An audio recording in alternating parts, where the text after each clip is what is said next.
लाभतो विशेष संत संगी.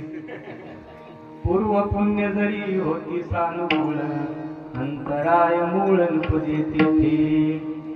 भाग्य तरी नहे धनपुत्र दारा निकटवास बरा संतापाई. पूर्व पुण्य जरी होती सानुकूळ अंतराय मूळ नुपजे तिथे.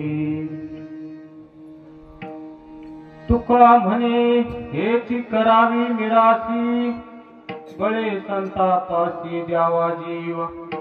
पूर्व पुण्य जरी होती सानुकूळ अंतराय मूळ नुपजे तिथे.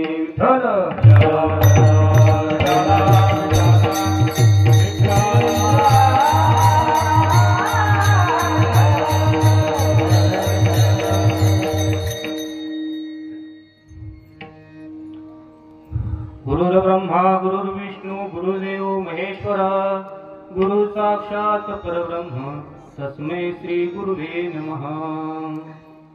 योऽन्तः प्रविश्य मम वाचमिमां प्रसुप्तां सञ्जीवयति किल शक्तिधरस्वधाम्नाम्.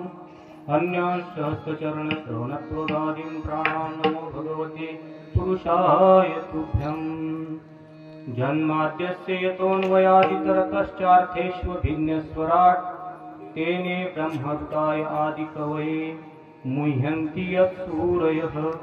तेजो वारिमृदां यथा विनिमयो यत्र त्रिसर्गो मृषा. धाम्ना स्वेन सदा निर्हस्तकुहकम् सत्यं परं धीमहि. पांडुरंगा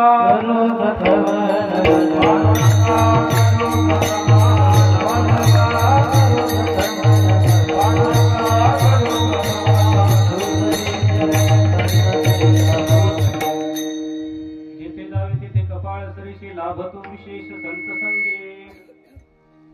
तर आपण जर या जीव मात्राचा संपूर्ण सजीव सृष्टीचा जर विचार केला ना तर प्रत्येक जीव हा रात्रंदिवस काहीतरी कार्यरत आहे, काहीतरी प्रयत्न करत आहे. धडपड धडपड त्याची सारखी रात्रंदिवस सुरू आहे. आणि ती धडपड कशासाठी आहे माहिती? काहीतरी लाभ प्राप्त झाला पाहिजे, काहीतरी मला मिळालं पाहिजे याच्यासाठी रात्रंदिवस प्रत्येक जीवाची धडपड आहे. असा एखादा जीव सापडला तुम्हाला, कशासाठी धडपड करतो? मला काहीतरी माझ्या जीवनात हानी झाली पाहिजे याच्यासाठी मी धडपड करतो. आता असा कोणी भेटला का? तर आपल्या जीवनात काही हानी व्हावी याच्यासाठी कोणीही धडपड करत नाही. आपल्याला कधी वाटतं का आपल्या जीवावर रोग पडला पाहिजे किंवा उसावर रोग पडला पाहिजे, आपल्याला व्यवहारामध्ये कोणतरी फसवलं पाहिजे, असं कोणालाच वाटत नाही. प्रत्येकाला असं वाटतं की मला काहीतरी लाभ प्राप्त झाला पाहिजे. तुकोबरायांनी त्याचं वर्णन केलं.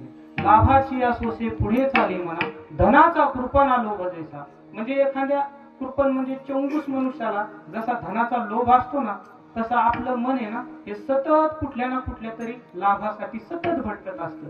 परंतु खंत ही आहे की आपल्याला तो लाभ प्राप्त होत नाही. लाभ प्राप्तच होत नाही असं मला म्हणायचं नाही. प्रत्येक प्रयत्न करणाऱ्या मनुष्याला काही ना काहीतरी लाभ प्राप्त होत असतो. पण तो अगदी सामान्य रूपाने काहीतरी आम्ही दाखवण्यापुरता. काय होतं माहिती का? आपल्याला असं काहीतरी दिसतं आणि आपण त्याच्या वाटीमागं पळतो. पळाल्याच्या नंतर काय होतं? आपण तिथपर्यंत जातो, पण तिथपर्यंत गेल्याच्या नंतर ते परत तेवढंच पुढे दिसतं. मृगजळ आहे का नाही? हरणाचं तसंच होतं पहा. आणि आपलं तसंच झालंय.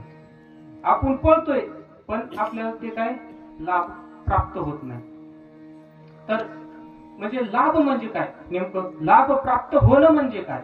तर आपल्या जीवनातील यश यावत दुःखाची निवृत्ती आणि परमानंदाची प्राप्ती होणे याला संत महात्मे लाभ म्हणतात. है का नाही? याला लाभ म्हणतात, लाभ प्राप्त होणं.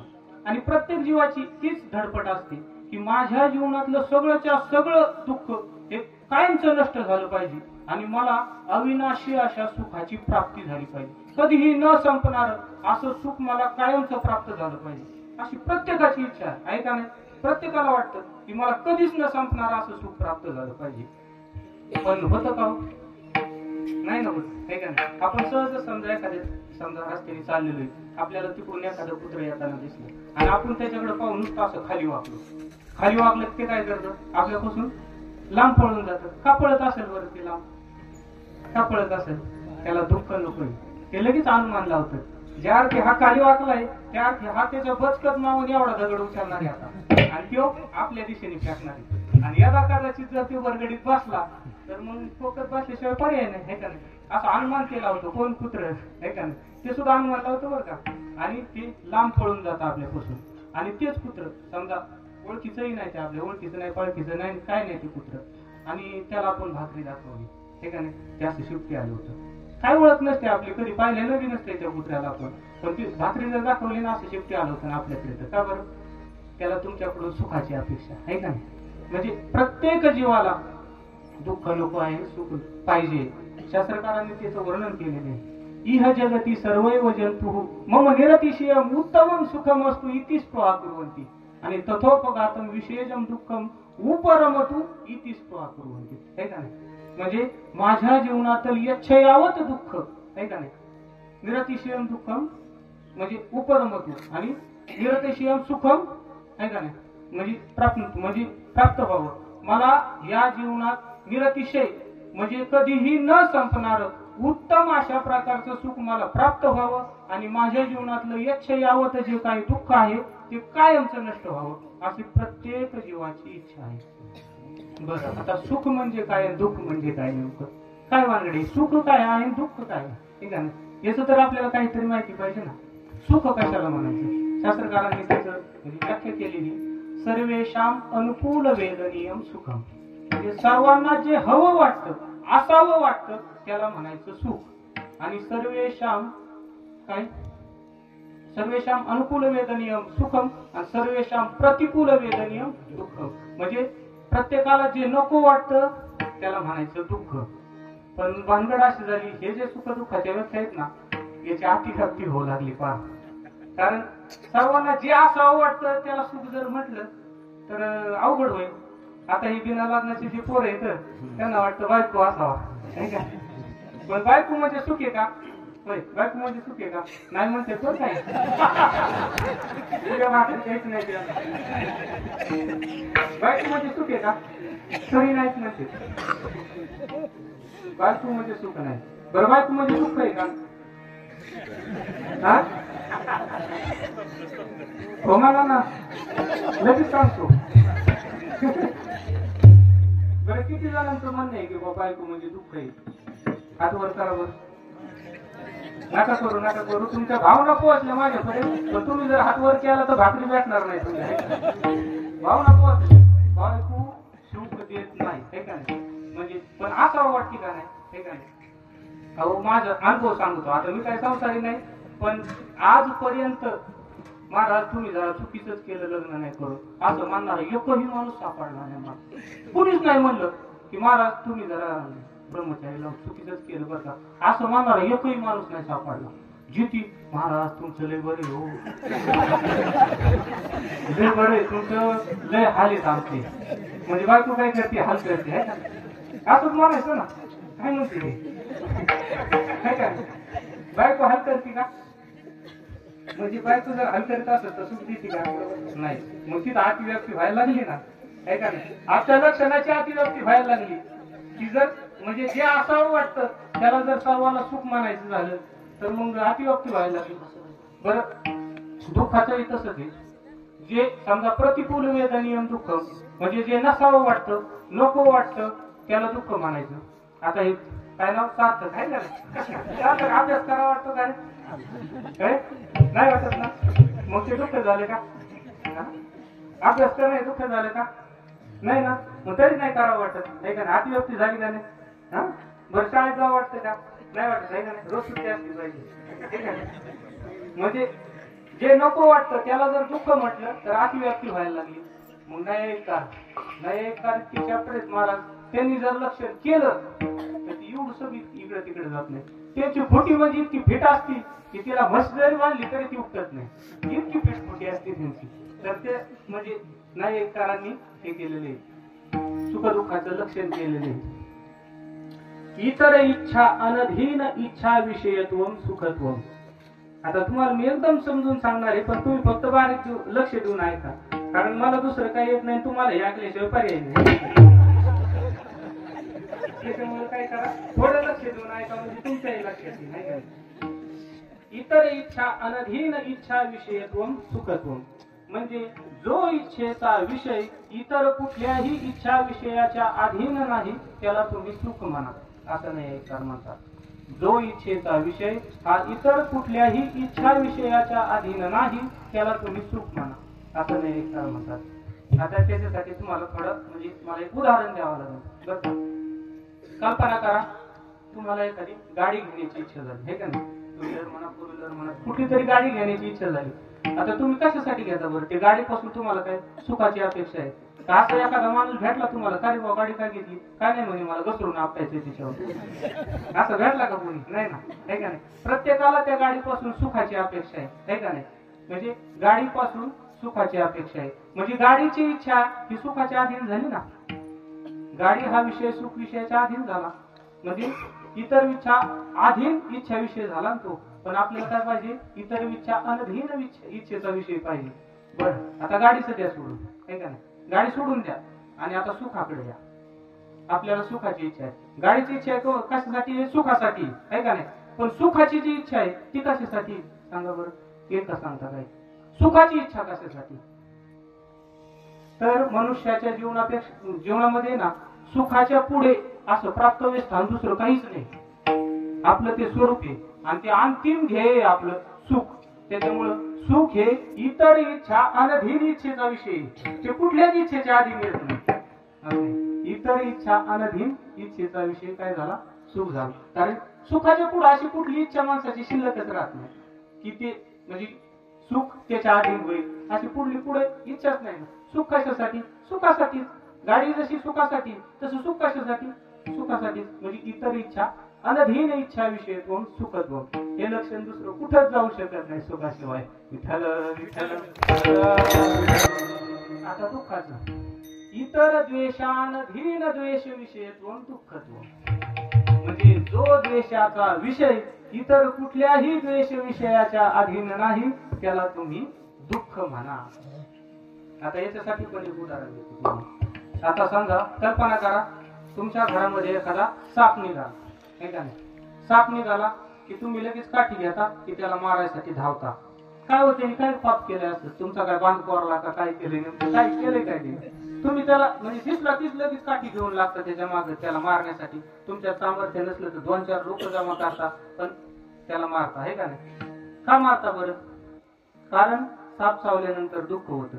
साप जर चावतच नसता किंवा साप चावल्यानंतर जर दुःखच होत नसतं ना तर माणसाने त्याला खेळणं म्हणून असं कुत्र्या मांजऱ्यासारखं घरात पाळलं असतं. पण ते चावतंय आणि ते डसलं की मग काय होतंय माहिती आहे आपल्याला? दुःख होतं, हे का नाही? मग त्याच्यामुळे काय, साप दिसला की लगेच काठी घेऊन, म्हणजे सापाचा द्वेष कमून आहे, दुःखाचा द्वेष म्हणून. साप चावल्यानंतर दुःख होतं त्याच्यामुळे सापाचा द्वेष आहे का नाही? साप जर चावतच नसता तर त्याचा द्वेष केला नसता आपण. परंतु दुःखाविषयी आपल्या मनामध्ये द्वेष आहे आणि त्याच्यामुळं सापाचा द्वेष आहे. म्हणजे दुःखाचा जो द्वेष झाला तो म्हणजे सापाचा द्वेष दुःखाच्या द्वेषाच्या अधीन झाला. पण दुःखाचा जो द्वेष आहे तो कुणाच्या अधीन आहे? तुम्हाला सांगू का, आपल्या जीवनामध्ये दुःखा इतकं त्याचे दुसरं काहीच नाही. म्हणजे दुःख जितकं नको वाटतं माणसाला तितकं दुसरं काहीच नको, म्हणजे नको वाटत नाही. आलं का लक्षात? म्हणजे दुःख जर असहाय्य झालं ना, असहाय्य, तर लोक आत्महत्या सुद्धा करतात. म्हणजे आपल्या दुःखापेक्षा जीवापेक्षाही दुःख त्यांना जड वाटतं, हे का नाही? किती म्हणजे शोकांती घ्या. म्हणजे आत्महत्या करणं हे पाप आहे तसं, पण जीव नको वाटतो एक वेळेस, पण दुःख नसलं पाहिजे, हे का नाही? म्हणजे आपल्या जीवापेक्षाही आपल्याला ते दुःख जड वाटतं. म्हणजे दुःख हे काय झालं? इतर द्वेषानधीन द्वेषाचा विषय झालं दुःख, हे का नाही? तर आपला विषय काय चालू होता की प्रत्येक जीवाला काय सुख पाहिजे आणि दुःख नकोय. पण खंत ही आहे की तसं काय होत नाही, हे का नाही? तो लाभ काय कुणाला प्राप्त होत नाही. पण का बरं प्राप्त होत नसेल? हा, कोणाची कहाणी, हे का नाही? मृत्यूलोकी सुखाची कहाणी हे केलेलं कहाणी, हे का? श्रवण. अविद्या निद्रा गेली पळून तच्छ निद्रा गेलं, है कैसी सुख निद्रा नंतर होईल. हा, बरोबर आहे. हा, तर आपला विषय काय सुरू होता की प्रत्येक जीवाला म्हणजे सुख पाहिजे आणि दुःख नको आहे. पण तसं काय होत नाही. असं का होत नसेल बरं? तर त्याचं सगळ्यात महत्वाचं कारण काय सांगू का, की आपलं ठिकाण चुकलेले. आपलं जे सुख शोधण्याचं जे काय ठिकाण आहे ना, ते ठिकाणच चुकीचं आहे. घोटाळा इथे झालाय आपला. आपल्याला अपेक्षा आहे दोन्ही, आपण प्रयत्नही करतो, सगळ्या गोष्टी ठीक आहे, पण ठिकाणच चुकले. आता तुम्हाला जायचंय समजा संभाजीनगरला आणि तुम्ही निघाले इकडे मुंबईच्या दिशेने, किती दिवस चालले म्हणजे संभाजीनगर येऊ शकत नाही, कारण तुम्ही दुसरीकडे भटकताय ना. आपलं ठिकाण चुकलेले. आपल्या आता तुमच्या माझ्या प्रत्येकाच्या मनात मध्ये ना एक खूप मोठा भ्रम आहे, आणि आमच्यासारखे किती बोंबलू गेले ना तरी तो भ्रम निघणार नाही. असा भ्रम असा घट्ट बसलेला आहे. तो काय आहे माहिती, की आपल्याकडे भरपूर पैसा भरपूर संपत्ती जर असेल ना तर आपण सुखी होऊ. आहे का नाही भ्रम प्रत्येकाच्या मनामध्ये? तुम्हाला पण वाटतं का नाही पैसा भरपूर असला की आपण थोडं सुखी होऊ? पण खंत ये की पैशाने सुख कधीच विकत घेता येत नाही, घेऊ शकत नाही. पैशाने काय विकत घेता येईल आहे माहिती? सुख सुविधा विकत घेता येते, पण सुख नाही विकत घेता येईल. भले एखादा महात्मा जरी असला ना आणि त्याला जर सुख सुविधा पाहिजे असेल तर त्याला आहे ना पैसेच लागतील. बिना पैशाचे सुख सुविधा भेटणार नाही. पण सुख हे बरं जगातल्या सगळ्या सुख सुविधा जमा केल्या आणि एकाच माणसाला आणून दिल्या. सगळ्या सुख सुविधा एकाच माणसाला जरी आणून दिल्या ते पूर्ण सुखी होईल का? होऊ शकत नाही, कधीच होऊ शकत नाही. का बरं असं होत असेल? कारण ह्या सुख सुविधा आहेत ना, ह्या बाहेर राहतात आणि सुख आत राहतात. त्याचे राहण्याचे ठिकाणच वेगळे येतं. आपण जिथं शोधतो ना तिथं ते नाहीच आहे का नाही? सुख पुढं राहतं, आतमध्ये राहतं, आणि आपण सुख शोधतो पुढं त्याला बाहेर. आराम की भाताची कामोशी अवश्य. म्हणजे ते सुख राहतं बाहेर आणि म्हणजे सुख राहतं आतमध्ये आणि आपण शोधतो त्याला बाहेर. त्याच्यामुळं आपलं ते परत तुम्ही असं कल्पना करा, आपल्याला मला एखादं शर्ट शिवायचंय आणि मी गेलो भाजी मंडईत दिवसभर फिरत बसलो, कापड भेटेल का? मला कुठं जावं लागेल? हे का नाही? कापडाच्या दुकानातच जावं लागेल ना. भाजी मंडईत नाही भेटत. भाजी मंडईत काय भेटेल? बारदाना भेटेल. पण आपला घोटाळा आहे, आपण बारदाण्यावरच सुखी आतापर्यंत. असं झाले, बारदाण्यावरच समाधानीत आपण ते 100% पोटाने तिकडे जायलाच तयार नाही, असं झालं. किंवा तुम्हाला एखादी सोन्याची अंगठी घ्यायची, तुम्ही काय किराणा दुकानात जाणार आहेत का? कुठे जाणार? सोन्याच्या दुकानात. तसं सुख जर आपल्याला पाहिजे असेल तर आपल्याला योग्य ठिकाणी जावं लागेल ना.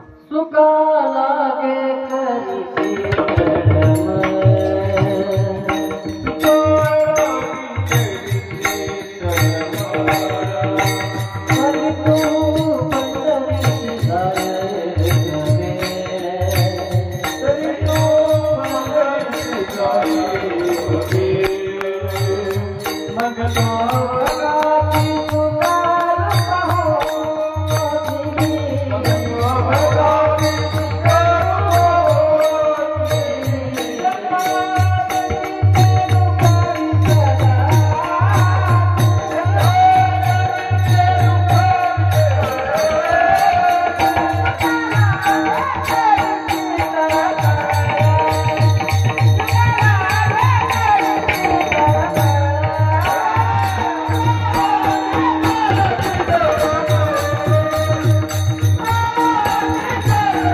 जरी कळशी तळमळ तरी तू पंढरीशी जाय ऐकव्य.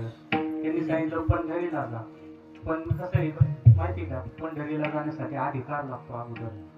तसं नाही ना जाता येत. अगोदर संपूर्ण अधिकार आपल्याला संपन्न करून घ्यावा लागेल तरच पंढरीला गेल्यानंतर आपल्याला सुख भेटणार आहे. असं तर आपण 1000 वेळेस जाऊन आलो तर आतापर्यंत अजून तर काही सुख कधी भेटलेलं दिसत नाही आपल्याला, हे का नाही? अगोदर अधिकार संपन्न करावा लागेल का नाही? पण त्याच्यासाठी मग काय करावं लागेल आपल्याला? लोक म्हणे त्या सुखाचा काहीतरी ऍड्रेस पत्ता काहीतरी सांगा. मग तुकोबराज म्हटले अभंगाच्या प्रथम चरणात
तुमचं कपाळ तुमच्या सोबत राहणारे म्हटले, परंतु संतांच्या संगतीमध्ये जर गेलेत ना तर तुम्हाला विशेष लाभ आहे. म्हणजे ती सुख निरतिशय जे सुख आहे ना ते तुम्हाला संतांच्या संगतीमध्ये प्राप्त होणार आहे. परंतु या ठिकाणी एक खूप मोठी शंका आहे की जेथे जावे तेथे कपाळ सरीसे म्हटले तुकोबर आहे की जेथे जाल तिथं तुमचं कपाळ तुमच्या सोबत राहणार आहे.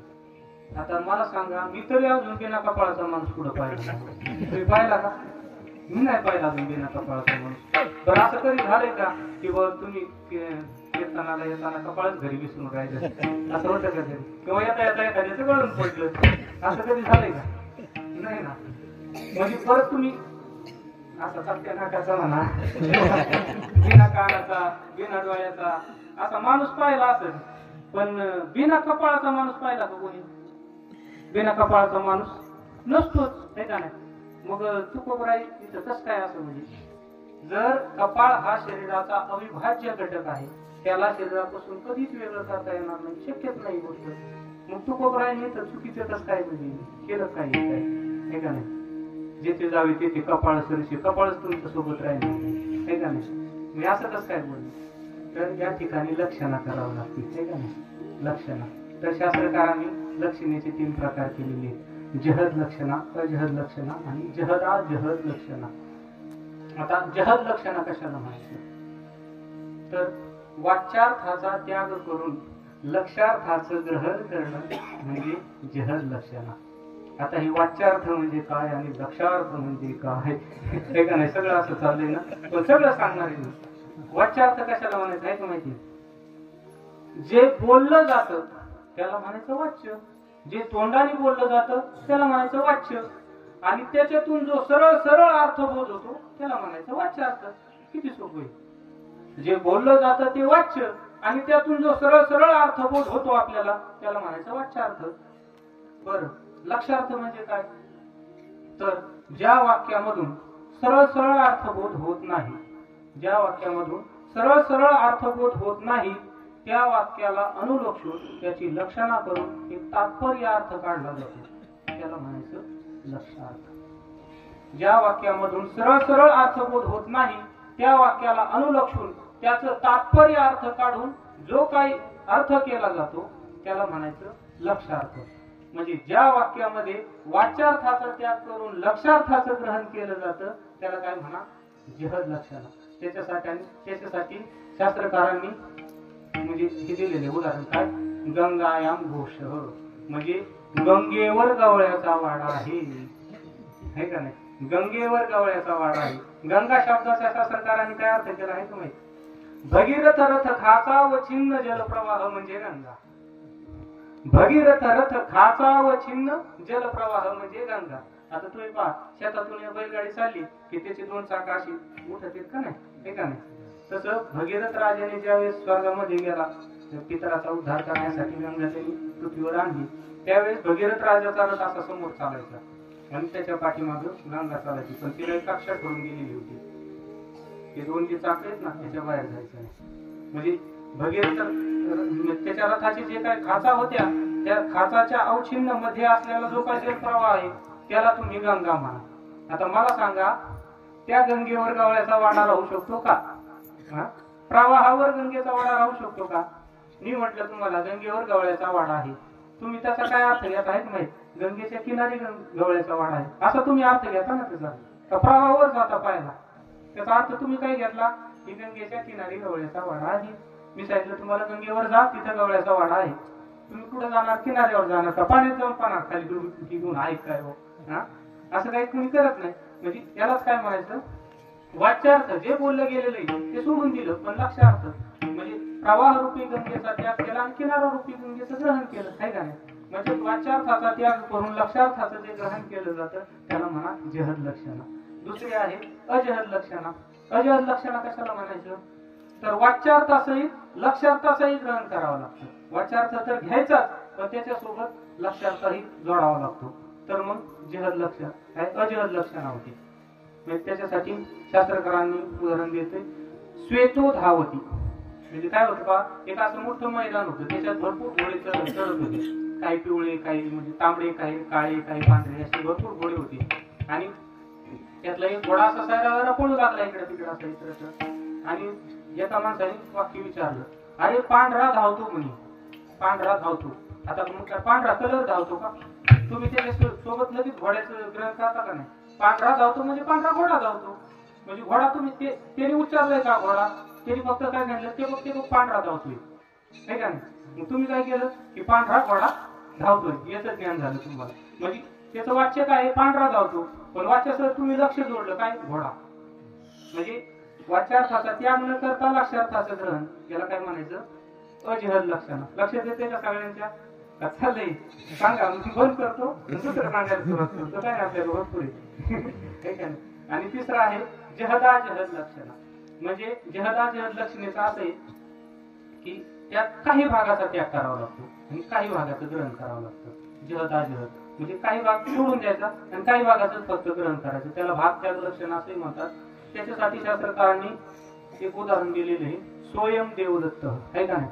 म्हणजे काय झालं, दोन माणसं असे रस्त्याने चालली होती आणि त्यांना एक समोर माणूस दिसला. आता समजा आम्ही दोघं चाललो, पण मलाच फक्त त्याची ओळख आहे त्या माणसाची. मग मी याला काय सांगणार, अरे अरे तो पा, तो मी काशीला गेलो होतो ना, त्यावेळेस तो माणूस आहे ना, तो साधनेवर घाटावर साधना करीत बसला होता गंगेच्या, आणि तोच देवदत्त आहे. हा तिथं जो साधना करीत होता ना, तोच हा देवदत्त आहे. आता याला काय ज्ञान होणार? किंवा ते घाट गेला कुठं, ती काशी गेली कुठं, तो गंगा पिऊन गेली कुठं, याला फक्त काय तो देवदत्त आहे एवढंच ज्ञान झालं, आहे का नाही? मी काय सांगितलं, मी काशीला गेलो होतो त्यावेळेस त्या गंगेच्या किनारी घाटावर हा माणूस साधना करत बसला होता, एवढं मोठं वाक्य सांगितलं मी त्याला. त्याला ज्ञान काय झालं? फक्त की हा देवदत्त आहे, इतकंच ज्ञान झालं. म्हणजे काही भागाचा त्याग करून टाकला त्यांच्या, काही भागाचं ग्रहण केलं, आहे का नाही? तर ही झाली भाग त्याग लक्षणा. परंतु हे जे वाक्य आहे ना, जेथे जावे तेथे कपाळ सरीचे, इथं तुकोबरायांनी जहद लक्षणेचा वापर केलेला आहे. म्हणजे लक्षार्थ जे म्हणजे वाच्यार्थ जे असणार कपाळ आहे ना, हे सोडून द्यायचं आणि त्याचा अर्थ लक्षार्थ काय घ्यायचा? प्रारब्ध, दैव किंवा नशीब, असा त्या कपाळ शब्दाचा आपण अर्थ घ्यायचा. काय? प्रारब्ध, दैव किंवा नशीब. तर आता म्हणजे प्रारब्ध म्हणजे काय नेमकं? आपण प्रवचनामध्ये थोडं सांगितलं होतं, पण आता एकदम शॉर्टकट मध्ये सांगतो, कारण तुम्ही सगळेच प्रवचनाला नव्हते, त्याच्यामुळे थोडक्यात सांगतो. प्रारब्ध कशाला म्हणायचं, आहे का नाही? तर कर्माचे 3 प्रकार केलेले आहेत, क्रियमान, संचित आणि प्रारब्ध. क्रियमान म्हणजे आपण वर्तमान काळामध्ये जे काही कर्म करत आहोत, चांगलं किंवा वाईट, त्याच्यापासून उत्पन्न होणारं जे काही सुख किंवा दुःख आहे ते संचितामध्ये जमा जाऊन होतं. म्हणजे ते काय उत्पन्न झालेलं आहे सध्या वर्तमान काळामध्ये, त्याला काय म्हणायचं? क्रियमान म्हणायचं. आणि तेच संचितामध्ये जाऊन जमा होतं. आणि संचितामध्ये समजा या आपण पूर्ण आयुष्यात केलेलं चांगलं वाईट कर्म किंवा मागील अनेक जन्मामध्ये जे काही आपण चांगले वाईट कर्म केलेलं आहे ना, त्याचा एक भला मोठा साठा तयार झालेला असतो, त्याला म्हणायचं संचित. अलग लक्षात. क्रियमान काय झालं, आपण वर्तमान काळामध्ये करत आहोत त्याला क्रियमान, आणि हा काय मागच्या अनेक जन्मांचा साठा आहे साठलेला, त्याला म्हणा संचित. आणि त्या संचितामधूनच थोडासा काहीतरी भाग वेगळा निघाला आणि तो आपल्याला सुख दुःखादी भोग देण्यासाठी प्रवृत्त झाला, हे का नाही? तर त्याला काय म्हणा? प्रारब्ध म्हणा, हे का नाही? हेच प्रारब्ध येते आपल्याला जे काय आहे ना. बरं, मग प्रारब्ध आणि कपाळ याचा काय संबंध? कारण शक्य संबंध लक्षणा, शास्त्रकार काय सांगतात? शक्य संबंध लक्षणा, अशक्य संबंध लक्षणा नाही सांगितली शास्त्रकारांनी. शक्य जर संबंध असला तरच तुम्ही लक्षणा करू शकता, अशक्य संबंधाची लक्षणा होऊ शकत नाही. मग कपाळ आणि प्रारब्ध याचा संबंध काय, हे का नाही? काय संबंध आहे? तर त्याचा संबंधही सांगतो, हे का? जीवाचा ज्या दिवशी जन्म होतो ना, म्हणजे ज्या दिवशी ते सुख दुःख भोग द्यायला तयार होतो, त्या दिवशी म्हणजे प्रारब्ध संचितामधून प्रारब्ध वेगळं निघतं आणि आपलं जसं काय पाप पुण्य असेल त्याची एक फाईल तयार होते आणि ती फाईल ब्रह्मदेवाकडे पाठवली जाते. मग ब्रह्मदेव काय करतो? ते पाप पुण्याचा लेखाजोखा करतो पूर्ण आणि त्याचं कर्म लिहितो त्या पाप पुण्यानुसार की याला नेमकं कुठल्या योनीमध्ये जन्म द्यायचा. मग त्या पाप पुण्याच्या नुसार त्याला एका कुळामध्ये एका योनीमध्ये जन्म देतो. बरं, जन्म दिल्याच्या नंतर काय होतं? ते जे काही ब्रह्मदेवाकडे फाईल आलेली ना, त्याची एक झेरॉक्स कॉपी निघते, बरं का? आणि ती झेरॉक्स कॉपी सटवीक पाठवली जाते, सटवीकडे, बरं का? मग ती सटवी काय करते? ते जे काही कर्म ब्रह्मदेवाने तिच्याकडे पाठवून दिलंय ना, ती 5व्या दिवशी येऊन आपल्या कपाळावर लिहिते. माऊलींनी सुद्धा त्याचं वर्णन केलेलं आहे का नाही. हा त्या सटवीची राती काय हा न विसंबे वाती जैसा ईश्वर निर्णय चित्ती वाहने साला. आपल्याला सिद्धांत नाही घ्यायचा, फक्त आपल्याला दृष्टांत घ्यायचा त्या ओळी माता. काय सटवीची राती न विसंबीजे जेवी वाती, म्हणजे सटवीची जी रात्र आहे ना त्या रात्री दिवा लावायचा विसरू नये असं माऊली सांगतात. मग काय काय हा आहे ते पण आहे, ते पण सांगणार आहे मी बरं का. ते तिकडे चाललोय मी ऐका. तर ते म्हणजे सटवी काय करते, 5व्या दिवशी येते. बरं दिवा मग काय लावायचा, दिव्याचं मग सटवीचं यायचं दिव्याचं काय संबंध काय आहे का नाही. तर अंधारामध्ये व्यवस्थित लिहिता येत नसतं. तुम्ही प्रयोग करून पहा, अंधारात लिहिता येईल का. बरं अंधारात याला कदाचित आपण लिहू, पण अंधारात लिहिलेलं वाचता येईल का परत. याचा अवतार त्याच्या पायाखाली, त्याची वेळा ती त्याच्या डोक्यावर, त्याचा मात्रा याच्या डोक्यावर, असं होईल ना सगळं हे का नाही उलट पालट. त्याच्यामुळे काय होतं ऐक म्हणजे एखाद्या माणसाचं आयुष्य पाहतो मी सारखी काहीतरी बुद्धा पालत काहीतरी सुरू असते. कोणत्या कामात यशच नाही, काही करायला गेला की ते उलटच काहीतरी करून ठेवणार. पुढे जाऊ द्या, नोकरी व्यवसायात गेला तरी अपयश, धंद्यात गेला तरी अपयश, आणि राजकारणात गेला तरी दर 5 वार्षिकला उतारा पाडणार आहे का. म्हणजे प्रत्येक ठिकाणी अपयश. म्हणजे काय आपण काय समजायचं की 5वीच्या दिवशी दिवा लावायचा विसरलाय कदाचित आहे का नाही. त्याच्यामुळे असं होतं. त्याच्यामुळे महिला मंडळाला विनंती आहे, 5वीच्या दिवशी दिवा लावायचा विसरू नका आणि तुला जगात दिवे लावणार. त्याच्यामुळे दिवा विसरून नाही द्यायचा आहे का नाही. आणि काय होतं, 5वीच्या दिवशी येते आणि आपल्या कपाळात तिचे परत पुसू शकत नाही.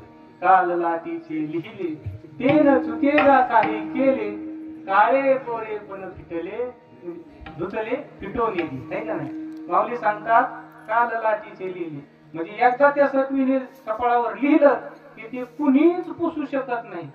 तुम्ही कल्पना करा, गावातले सगळे गोरे माणसं जमा करायची आणि प्रत्येक कंपनीचे एक डझन साबण आणायचे बरं का. सगळे खाली न्यायचे नदीला बरं का. आणि रात्रभर भिजत घालायचे त्या ढावात, आपला मोठा ढाव आहे ना त्याच्यात भिजत घालायचे आणि सगळे साबण आणायचे. लाईफ बॉय, परत लस फिक्स, परत ते अजून एक साबण आहे हो, ते लावला की म्हातारच होत नाही माणूस. काहीतरी साबणाचं नाव आहे त्यात, बघूनच राहतंय बघा ते साबण लावलं की काहीतरी चिंतवाल का. हा असंच काहीतरी म्हणजे तुम्हाला त्यासाठी जाहिराती पाहावं लागते. मग तेव्हा ते साबणाचं नाव कळेल तुम्हाला. म्हातारच होत नाही म्हणते माणूस ते साबण लावलं की. असं काहीतरी आहे ते साबण. ते सगळे साबण आणायचे आपण आणि काय करायचं, सगळे धावात भिजत घालायचे आणि सकाळी खडका वापतो जायचे. हा होते का होते, काय होतील का पांढरी माणसं नाही ना होणार, किंवा काळी माणसं आहे त्यांना नेलं सगळे पार गोटा तुफान सर्दी एक्सेल काय असते ते रीम बिंबा बी आणायचा, सगळे लावायचे. हा होते का ते गोरे नाही होणार. म्हणजे माऊली काय सांगतात, काळे गोरे पण धुतले फिटवून येते. म्हणजे काळे गोरे पण जसं धुतल्याने जात नाही तसं एकदा का त्या सटवीने कपाळावर लिहिलं की ते कोणीही पुसवू शकत नाही हे काय. माऊलीने त्याच्यासाठी खूप मोठ्या मोठ्यांचे उदाहरण दिलेले आहेत महाराज काय नाही. काय पर्यशी गव्हारा सादर कर्मे दसरे ते वियोगे मेला, कर्मे श्रीराम वनवासा गेला, कर्मे रावण क्षय पावला, वियोग घडला सीता देवी. सगळे मोठे मोठ्याचे उदाहरण दिलेली आहेत. तर त्यातले बरेचसे उदाहरण माहिती आहेत, पण तुम्हाला श्रीरामाचं उदाहरण माहित नसेल की श्रीरामाला दुःख का भोगावं लागलं. श्रीरामाला त्याच्या जीवनामध्ये दुःख का भोगावं लागलं, असं काय कर्म होतं त्यांचं. त्यांचं काय कर्म होतं प्रभूंचं की त्यांना रामावतारामध्ये दुःख भोगावं लागलं. तर एक म्हणजे कथा आहे, ते विष्णू अवतारात ज्यावेळेस होते ना त्यावेळेस काय झालं, नारद महर्षी, त्या नारद महर्षींना थोडं काय झालं, भक्तीचा अभिमान झाला. ते म्हटले मी देवाचा सगळ्यात लाडका भक्त आणि मी कामाला जिंकलोय, क्रोधाला जिंकलोय, सगळ्या विकाराला जिंकलोय. म्हणे माझ्यासारखा जितेंद्रिय मीच आहे. म्हटले इतका त्याला अभिमान झाला की ते फार म्हणजे मृत्यू लोकापासून तर स्वर्गा लोकापर्यंत स्वकीर्तीचं वाखाण करत करायचे. जय कैलासाकडे शंकर भगवंताला सांग, परत ब्रह्मदेवाकडे जाय, तिकडे जाय. त्यांनी समजवलं थोडं, म्हणे असं करू नका, चांगलं नाही आहे का नाही, कारण देवाचं घर लवकरच खाली होत असतं. पण नारद मुनी काय ऐकायलाच तयार नाही. देवाच्या लक्षात आलं, म्हणे याचाच झटका दिलाच पाहिजे म्हणे, कारण कसं आहे, चांगला माणूस वायाला चालला ना की मग माणसाला वाईट वाटतं बघा. त्याला वेळेवर जर फाळा आणला ना तर मग थोडं लाईनीला चलतं, आहे का नाही. त्याच्यामुळं भगवंत म्हणजे एक झटका द्यावाच लागते. त्याच्यामुळे भगवंताने काय केलं, एक मायावी नगर तयार केलं आणि तिथं म्हणजे राजा वगैरे सगळं. आणि ब्रह्मदेवाने तिथूनच आपले नारद महर्षी तिथूनच चालले होते भगवान विष्णूला स्वकीर्तीचं बाखान सांगण्यासाठी. रस्त्यात त्यांनी ते नगर पाहिलं. अरे म्हटले, इतके दिवस झालं फिरतो मी, सगळं विष्णू पालथं घातलं म्हणजे, पण हे नगर काहीतरी मला दिसलं नाही म्हणे, आढळलं. चला दिसलंच येतं म्हणे, एक फार फटका मारून येऊ. गेले नगरामध्ये फिरायला. आता फिरायला गेल्याच्या नंतर काय झालं, आता ती भगवंताचीच लीला होती सगळी. त्या राजाने त्यांचं येत होती, स्वागत वगैरे केलं. आणि राजा काय म्हटले, माझ्या मुलीचं उद्या स्वयंवरी म्हटले, तर तेवढा भविष्य पहा म्हटले, तिच्या नशिबात नेमका कसा पती आहे म्हटले, तेवढं भविष्य पहा म्हटले. घेतलं मुलीला बोलून, भविष्य पाहिलं. म्हटले, दैवी गुणांनी संपन्न असा पती हिच्या नशिबात आहे, पण ते भविष्य सांगता नाही ना, ते जे गुण आहेत ना ते सगळे स्वतःमध्ये पाहू लागले. ते सगळ्याचे सगळे गुण स्वतः पाहू लागले. म्हटले जमतंय बरं का, पण म्हटले खूप म्हणजे स्वरूपवान भेटणार आहे म्हटले या मुलीला पती. पण आता स्वरूपाची थोडी कमतरताच होती नारद महर्षीकडे, आहे का नाही. तर मग नारद महर्षी त्यांनी काय विचार केला, तेवढं एक म्हटले आपण देवाकडे बरोबर मागून घेऊ, आहे का नाही. देवाचे आपण एवढे लाडके येत, तेवढं देणार नाही का देव आपल्याला, फक्त स्वरूप तर मागायचं, आहे का नाही. बाकीचं तर सगळं आहेच म्हटले आपल्याकडं. मग तिथून निघाले, गेले वैकुंठाला, भगवान विष्णूकडे गेले आणि राम वगैरे झाला, बसले. म्हटले काय म्हणले, लय चालले दिवसातून भेट असं तसं. काय नाही म्हटले, आता भरपूर दिवस भक्ती केली, सगळ्या काय म्हणले सगळं काय प्राप्त झालंय म्हटले, पण असा विचार चालू म्हटले थोडं सेटल व्हावं म्हणतो, आजकालच्या भाषेत, थोडं सेटल होण्याचा विचार चाललाय म्हणते माझा. मग देव म्हटले ठीक आहे ना, चांगलं आहे म्हटले, काय आहे का म्हटले कुणी पाण्यात असं काय. तर म्हटले हे काय तेच सांगायला आलो म्हटले तुम्हाला, आताच पाहून आलो म्हटले. पण घटना असा झालाय की थोडी रूपाची कमीच आहे म्हटले, तेवढं द्यावं लागते. तेव्हा भगवान विष्णू म्हटले, तुम्ही माझा अत्यंत आवडता भक्त आहे आणि तुमचं कल्याण करणं हे माझं कर्तव्य म्हटले. मी तुमचं कल्याण करणार मी, हाच आशीर्वाद दिला. म्हणले तुमचं कल्याण करणार मी, बरं का, असा आशीर्वाद दिला देवानी मता. आणि काय केलं, शरीर असं पूर्ण एकदम असं सुंदर शरीर दिलं नारद महर्षीला. आणि तोंड फक्त माकडाचं दिलं. तोंड दिलं माकडाचं आणि बाकी सगळं शरीर सुंदर दिलं. नारद महर्षीने पाहिलं, वा म्हणे आता तर आपला चान्स लागतेच म्हणे, आता काय आता आपला बॉल फेल जात नाही म्हणे, डायरेक्ट सिक्स बांड्याच्या बाहेर, आहे का नाही. मग गेले दुसऱ्या दिवशी स्वयंवरामध्ये गेले आणि पहिल्याच लाईनला एक नंबरला जाऊन उभे राहिले. ती बी असं पुढं मान करून, म्हणजे हार घालायला सोपं जावं असं पुढं मान देऊन करून असे एकदम आयटीत उभं राहिले. आता ती कन्या आली, तिने पाहिलं माकडाचं तोंड असं कसलं तरी तोंड केलं, गेली पुढे निघून. आता याला वाटलं की दुर्लक्ष झालं असेल बचाला, आहे का नाही, एवढे सारे आलेले एवढ्या चुकून झालं असेल दुर्लक्ष. हे परत दुसऱ्या लाईनीत घुसले, दुसऱ्या लाईनीत घुसले, तिथून ते पुढे गेली. तुला वाटलं काय गो मानकडे असं असं करत करत शेवटच्या लाईन पर्यंत गेले पार नारद महर्षी, पण त्यांचा काय नंबर लागा. मग त्याच शेवटच्या लाईनीला शेवटच्या कडाला भगवान परमात्मा रूप बदलून तिथं उभी होती. ती मुलगी गेली, त्यांच्या गायात हार घातला आणि दोघं वैकुंठाकडे निघाले. आणि ती त्या राजाचे जे काही सेवक होते ना ते आले तेवढ्यात नारद महर्षीला म्हणे, काय म्हणे दिसतो पण माकडासारखा आणि नुसते चाळे करत होता म्हणे, माकडासारखा इकडून तिकडे उचलपूच करत होता म्हणे. काय म्हणे शांत नाही बसतायत का असं तसं. मग त्यांना वाटलं अरे मला माकड म्हणला काय तरी, मग त्याला संशय आला. मग त्यांनी लगेच नावाचा आरसा आणला. त्या काळात आरसा म्हणजे पाण्यात त्यांनी असं प्रतिबिंब पाहिलं स्वतःच. म्हटले देवाने तर फसवलं म्हणे आपल्याला, हे का नाही. एवढा राग आला नारद महर्षीला, करतच निघाली वैकुंठाकडं. आता जात असताना यांची वारा तेच रोडणी चालली होती. लगेच देवाने मुद्दाम नारद महर्षीला, हो भटजी बा म्हणले जय हरी म्हणे, आताच लग्न जमले म्हणले, लावून देता का तेवढं. मग तर तळपायच्या आनंद मागता काय झालं असेल तुम्ही विचार करा ना. पण मग नारद महर्षी म्हणजे येत होती ती, त्यांनी ओळखलं म्हणजे हे देवाचंच कार्य. मग त्यांनी ओळखलं हा भगवान परमात्माजी. मग ते म्हणे थांबा आता रथ थांबवा म्हणे तुमचा. मग त्या ठिकाणी नारद महर्षींनी शाप दिला म्हणे मी सध्या जसा पत्नीच्या वियोगामध्ये तडफडतोय ना तसं तुम्हाला पत्नीच्या वियोगामध्ये तडफडावं लागणार आहे म्हणे. मग भगवंताने काय केलं, लगेच माया हटवली आपली सगळी.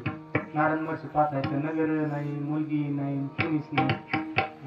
त्यांना पश्चाताप झाला म्हणजे अरे खोकलं म्हणे आपल्या देवाने आपल्याला ठिकाणी आणण्यासाठी हे सगळं केलं होतं. पण मग भगवंतानी सांगितलं काळजी करू नका म्हटले, मी पुढच्या जन्मामध्ये तुमचा शाप खरा करणार आहे म्हटले. हे का नाही, म्हणजे भगवान परमात्म्याला सुद्धा प्रारब्ध चुकवता येत नाही.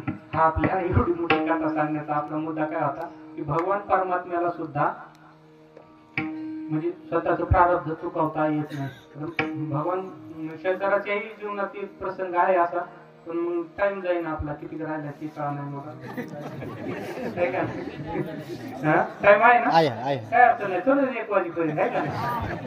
हा तुम्ही तसं लेटच सुरू केलेलं आहे, मी सुट्टी नाही देणार तुम्हाला. तर भगवान शंकर आहे ना, त्यांच्याकडे एक दिवस सकाळ सकाळ कोण आले, हे शनिदेव आले. आणि शनिदेवाने सांगितलं म्हटले हे पहा म्हणजे भोले बाबा आता तुम्ही कसं कृती इथं, त्याच्यामुळे तुम्हाला आधी सावध करणं माझं काम आहे म्हटले. उद्या संध्याकाळी 6 ते सकाळी 6 वाजेपर्यंत मी तुमच्या राशीवर आहे म्हटले, तुम्हाला त्रास देण्यासाठी मी येणार आहे. माझा नाही इलाज आहे म्हटले, मला ते नेमून दिलेलं काम आहे, मला ते करावंच लागणार म्हटले. त्याच्यामुळे तुम्ही काय रागवू नका म्हटले माझ्यावर, मी येऊन तुम्हाला काहीतरी त्रास देणार. भोले बाबा म्हणले ठीक आहे तुमचं कार्य तुम्ही करा म्हटले, माझं काय तुम्हाला मी काय रागवणार वगैरे नाही. पण भोले बाबांनी मनात काय विचार केला नाही, आपण म्हणजे शनिदेवाच्या हातीच नाही लागायचं म्हणजे मग कसं काय त्रास देईल, जर सापडलं तर त्रास देईल ना, सापडायचंच नाही म्हणजे. भोले बाबांनी काय केलं, दुसऱ्या दिवशी 6ला येणार आहे ना, ते 5:30ला एक मोठं सरोवर पाहिलं. असाच मार्गशीर्ष महिना होता, गेली संध्याकाळी असं सरोवराच्या किनारी आणि शिरले पाण्यात, पाणी थंड होतं. पण आता शनिदेवाला सापडायचं नाही ना, त्याच्यामुळे घुसले पाण्यात आणि तळाला जाऊन साधना करीत बसले. त्या तलावाच्या पार तळाला गेले, साधना करीत बसले. तिथं रात्रभर तिथं बसले आणि सकाळी 6 वाजता बाहेर आले तर शनिदेव काठालाच बसलेली होती. जेहारी वगैरे घातला, हे झालं. म्हटले तुमचा टाइम संपला म्हणजे आता तुम्ही मला त्रास द्यायचा नाही, हे का नाही, तुमचा टाइम संपलेला आहे म्हटले, आता तुम्ही आता मला त्रास देऊ शकत नाही. ते म्हटले तुम्ही देव आहेत म्हणे, माझं काम झालेलं आहे म्हटले, तुम्हाला रात्रभर ज्याने पाण्यात डुबून ठेवला ते मीच आहे म्हटले. मार्गशीर्ष महिन्याच्या थंडीमध्ये तुम्हाला जे रात्रभर पाण्यात डुबून ठेवले ना तो मीच आहे म्हटले. म्हणजे देवाला सुद्धा प्रारब्ध चुकवता येत नाही सांगायचं तात्पर्य. आणि सामान्य जीवाने जर प्रारब्ध चुकवण्याचा प्रयत्न केला ना तर ते दुप्पट व्याजाने असं आपल्याकडे येतं, ते चुकू शकत नाही आपण. आणि ते जर चुकवण्याचा प्रयत्न केला एखाद्याने तर ते असं दुप्पट व्याजाने येणार आपल्याकडे. त्यासाठी तुम्हाला एक दृष्टांत सांगतो. एक साधू महात्मे होते आणि एक अशा माणसाला त्यांनी सांगितलं की तुझ्या नशिबामध्ये उद्या खीर खाण्याचा योग आहे म्हटले, खीर खाण्याचा योग आहे म्हटले तुझ्या जीवनामध्ये, आणि आईने वाढल्या बरोबर खा म्हटले, नाही तुला जरा जडत जाईल म्हटले. ते म्हणला ठीक आहे म्हटले, नाही बाबा म्हणजे खाईन म्हटले, खीर आईने वाढल्या बरोबर खाईन म्हटले. आणि झोपला, सकाळी उठला, आईला म्हणे वाढ जेवायला, काय केलं म्हणले जेवायला, तर आई म्हटली केली खीरपुरी केली म्हटली. खीरपुरी म्हटलं की त्याला लगेच आठवलं, अरे त्या साधू महात्म्याने सांगितलं होतं आपल्याला की उद्या आपल्या नशिबामध्ये खीर खाण्याचा योग आहे. पण म्हटले ठीक आहे आपल्या नशिबामध्ये आहे म्हटले योग, पण आपण जर खाल्लीच नाही तर काय फरक होईल, आपल्याला साधूचा शब्दच खोटा करायचा म्हणजे खीरच खायचं नाही, काय हो खीर खायचीच नाही. तिथून निघाली कुठे गेली, मित्राच्या घरी गेली. म्हणजे जाऊ घरी आयला म्हटले मला अर्जंट टाइम जरा बाहेर जातो म्हटली जेवायला. गेले मित्राच्या तिकडे जेवायला आणि तिथं पाहुणे आलेली होती नेमकीच मित्राच्या घरी. मित्र म्हणे बरे झाला आला म्हणे, पहिली पंगत वाढवला, दुसऱ्या पंक्ती लगेच बसू म्हणे आपण. लगेच गेले तिथं पाहतात तर तिथे खीरपुरी नावेला त्याने पहिली पंगत वाढू लागली.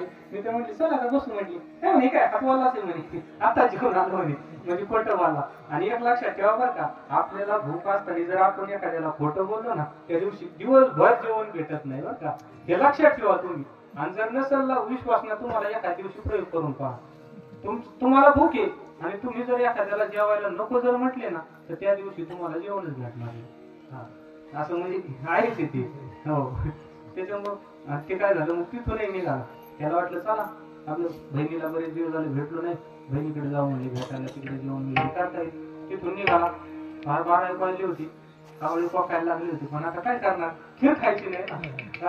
गेला बहिणीच्या गावाला गेला. बहिणी पाहिलं, आले की पाणी वगैरे दिलं. बस दादा म्हणली बऱ्याच दिवसाने आला, बरं झालं टाइम आला म्हणे, मी नेमकी आज खीरपूर केलेली. म्हणला आता जेवण आलं, म्हणला मला काय खीरपूर खायची नाही, म्हणला जातो, म्हणला निघतो. तिथून निघाला, सासूरवाडीला गेला. त्याला वाटलं आता सासूरवाडीत तरी, सासूरवाडीत चांगला घेत असतं हे काय. ते म्हटलं काय झालं, त्याचा सासरा नेमका शाकाहारी होता, सासू झालं, त्याच्यामुळे तिथे गेला तर तिथंही खीरपुरी. आता व्हायचा 5 दिवस मावळत आला होता. कावळे वरडून वरडून मेले पार पोटातले.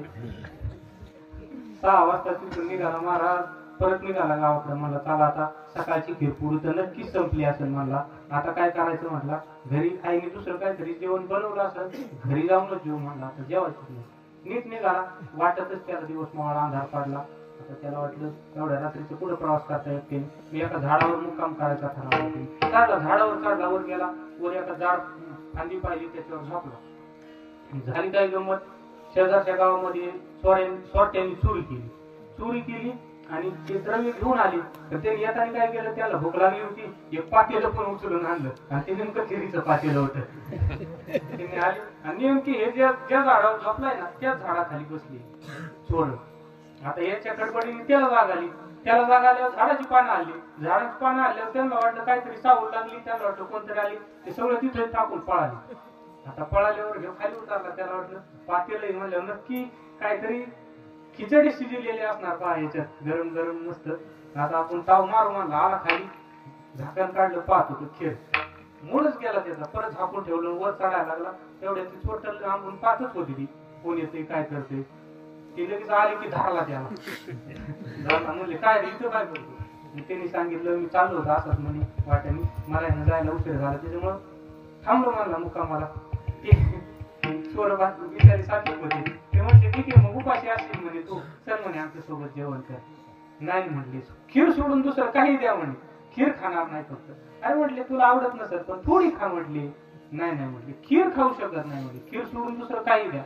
मग त्यातल्या एका चोराला संशय आला, कारण त्यांनी पाहिलं होतं यांनी झाकण उघडलं, परत झाकून ठेवलं. म्हटले यांनी नक्की या खिरीमध्ये विष टाकले. ते म्हटले तुला एक तरी घास खावा लागेल म्हणे, तशी सुट्टी नाही. ते म्हणला काही झालं तरी खाणार नाही. ते 2-4 चोर होते, असा बदलला त्यांनी नाही बदलला. त्याला वाटलं आता मार खाल्ल्यापेक्षा 2 घास खाल्ली महाराज. आणि मग त्याला ती साधूची शब्द आठवली. त्याला वाटलं सकाळी गरम गरम खीर आईवाडीत होती आणि आपण तेव्हा नाही म्हटलो, आणि जर नाही म्हटलो नसतो तर आता आपल्याला इतका मार खावा लागला नसता आहे का.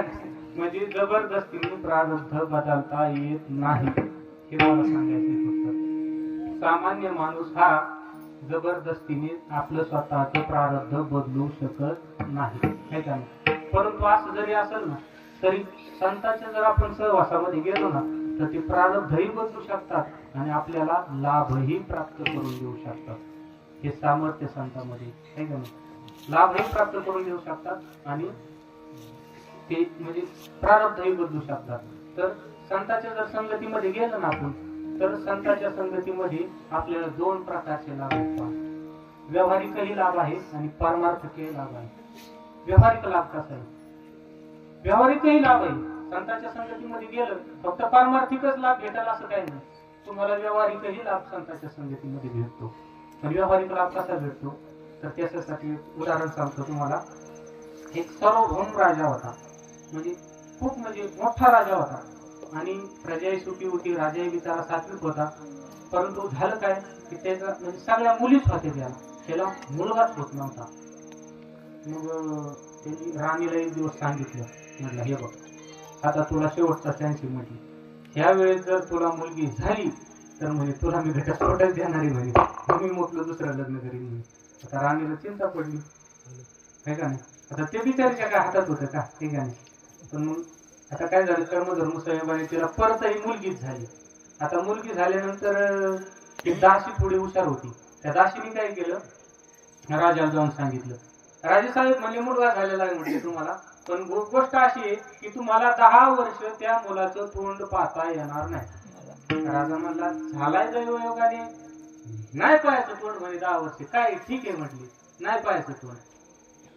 मग त्या मुलीला काय केलं, त्या दासीनी आणि राणीनी पूर्ण मुलाप्रमाणे बोलणं, मुलाप्रमाणे शिकवलं. तिला कपडे मुलाचे घालायचे, परत तिला सगळं मुलासारखं शिकवलं.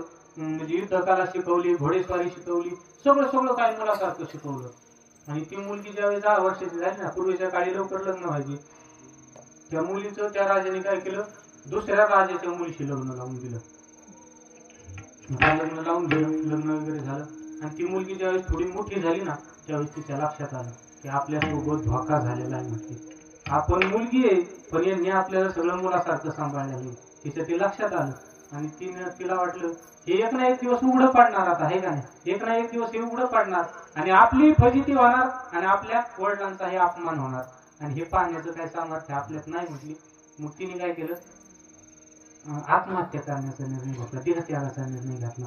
मग तिने काय केलं, एका जंगलामध्ये गेली, एका झाडाला दोर वगैरे बांधला आणि फाशी घेणार तितक्यात तिकडून एक दिंडी येत होती.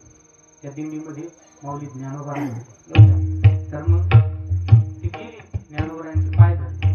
आता पोशाख पूर्ण मुलाचा होता. तिने बराच वेळ झालं पाय सोडायला तयार नाही. ज्ञानोबा म्हटले अरे बाबा सोड म्हटले, मला लांब जायचंय, माझे लोक गेलेत म्हणले कुठं, खूप लांब जायचं म्हणे मला. तर मग ती मुलगी टाहू फोडून रडू लागली बाबा म्हणल्यावर. मग माऊली म्हटले काय झालं म्हटले, मी काय चुकीचं बोललो का, असं का तू का रडते, काय दुःख आहे तुझं सांग म्हटले.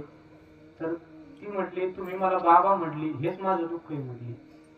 मी बाबा नाही म्हटली, मी बाई आहे. त्यावेळेस ज्ञानोबा म्हटली माझ्या मुखातून चुकून का होईना पण तुझ्यासाठी बाबा गेलेले, तुझ्यासाठी माझ्या मुखातून बाबा निघालेले म्हटले. सांगून ये तू बाई आहे का पुरुष आहे का बाई आहे का काय म्हटले. महाराज एका क्षणात ते फालतला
पुरुष केला महाराज ज्ञानोबरायांनी.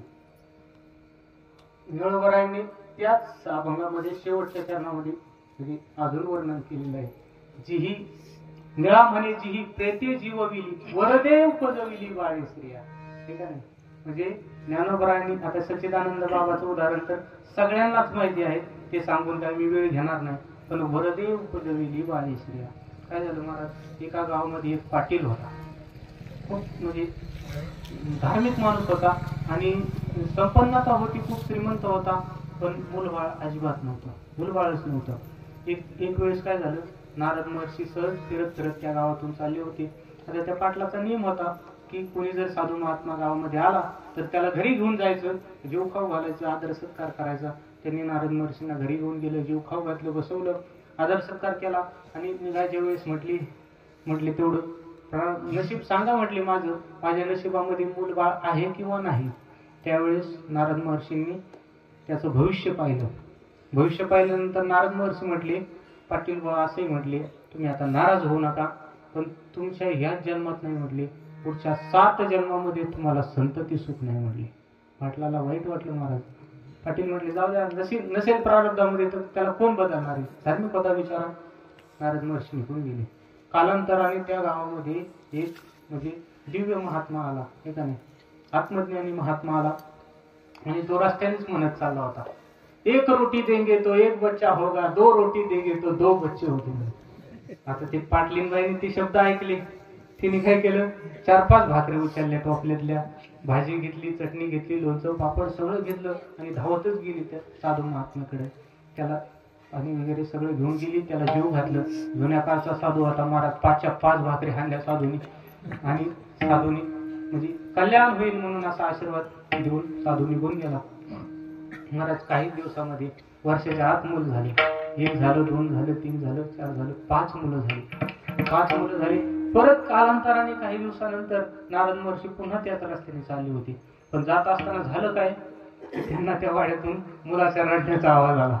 त्यांनी सहज काय भानगड म्हणून असं डोकं आतमध्ये, एक मुलगा अंगणात खेळतय मस्त, एक पाटलाच्या मांडीवर बसलंय, एक पाटलाच्या खांद्यावर बसलंय, एक झोळीत आहे, एक पाटलिनीच्या मांडीवर. त्याला वाटतं काय वय नेमकं. तर मग चालू चौकशी करू गेला आतमध्ये. नारद महर्षी गेले, आतमध्ये गेले आणि काय म्हटले, कुणाची मुलं जमा केली म्हटले, असं मग आपलेच आहेत म्हटले मुलं. असं कसं म्हटले, आपलेच मुलं आहेत सगळे. मग ते पाटील नारद महर्षींना म्हटले, तुम्ही एक काम करा म्हटले, तुम्ही आता भविष्य वगैरे सांगायचं सोडून द्या म्हटले, तुम्हाला त्यातलं काहीच कळत नाही म्हटले, आणि तुम्ही असं खोटे सल्ले देत नका ना जाऊ म्हणजे लोकांना. किती नाराज झालो होतो म्हटले मी, आहे का नाही, असं चुकीचं कसं काय सांगता म्हणले तुम्ही लोकांना. नारद महर्षी असे गरम झाले महाराज, मी स्वतः भविष्य पाहिले आणि चुकीचं. लगेच गेले, डायरेक्ट वैकुंठाला गेले. भगवान विष्णूकडे गेले, तन करीतच गेले. भगवान विष्णूने आले कीच ओळखलं, कमून आले ते काय सगळं त्यांना माहित होतं. पण म्हणली काय हो म्हणे, नारद महर्षी लयच आज रागात दिसता, काय भानगडे झालं काय म्हटले.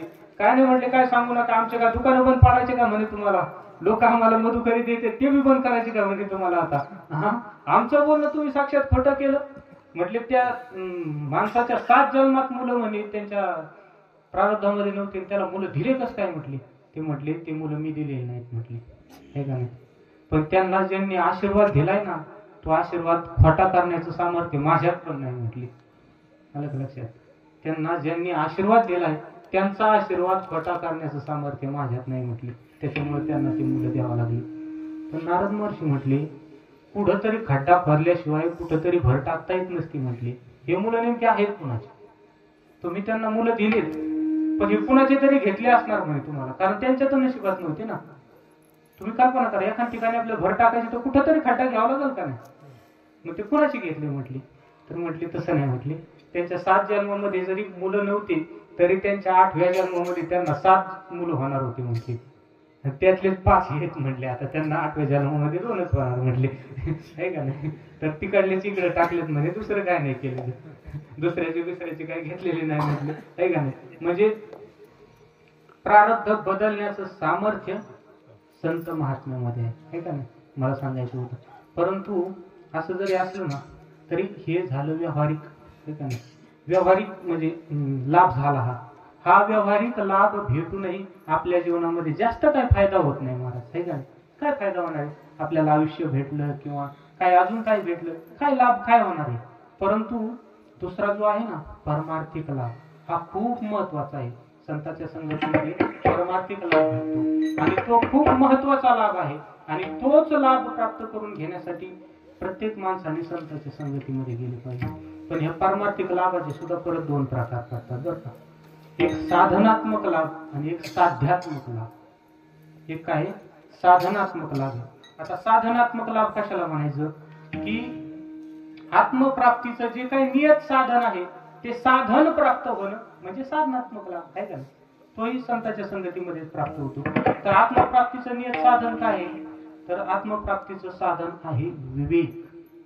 आणि विवेकाचं राहण्याचं हे मुख्य स्थान काय असेल तर ते संत आहेत.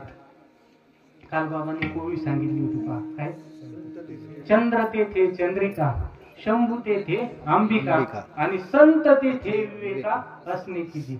हे ओवी त्यांनी उत्कर्षाने सांगितली होती काल आहे का नाही. तीच ओवी पहा आहे का नाही. संत जिथं आहेत तिथं विवेक असणार म्हणजे असणारच. आणि आपल्याला जर आपल्या जीवनामध्ये विवेक प्राप्त करून घ्यायचा असेल ना तर आपल्याला संतांच्या संगतीमध्ये गेल्याशिवाय पर्यायच नाही. तुम्ही व्यावहारिक ज्ञान कितीही घ्या, पीएचडी करा पार, किंवा ग्रंथही कितीही उलटे केले, कितीही शास्त्र शिकले, तुम्ही विद्वान व्हाल तुम्ही, पण विवेक तुमच्या ठिकाणी येईलच असं काही सांगता येत नाही. तुम्हाला जर विवेक पाहिजे असेल तर तुम्हाला संतांच्या संगतीमध्ये जावं लागणार. हा वा भजावी बघा हे म्हणजे तुम्हाला जर विवेक पाहिजे असेल तर संतांनाच हे करावं लागेल. तर विवेक म्हणजे माझ्या ज्ञानोबराजवळ विवेक राहतो याच्यासाठी जनाबाईंनी त्यांचं वर्णन केलेलं आहे. विवेका सागरा सख्या माझ्या ज्ञानेश्वर आहे का. म्हणजे विवेकाचं मुख्य राहण्याचं ठिकाण हे संत आहे. आणि संतांच्या संगतीमध्ये आपण ज्यावेळेस जातो ना त्यावेळेस आपलं ते संत आपल्याला त्या विवेकाची प्राप्ती करून देतात. हा झाला साधनात्मक लाभ आहे का नाही. विवेक प्राप्त झाला की वैराग्य आहे का नाही, समस्या हे प्राप्त होऊन आपल्याला तिथपर्यंत जाणार आहे. म्हणजे हा साधनात्मक लाभ झाला. आणि दुसरा आहे साध्यात्मक लाभ. तर साध्यात्मक लाभ प्राप्त करून घेण्याची ताकद संतांमध्ये आहे. काय पद्मनाभ जोडीला काय संत दर्शनी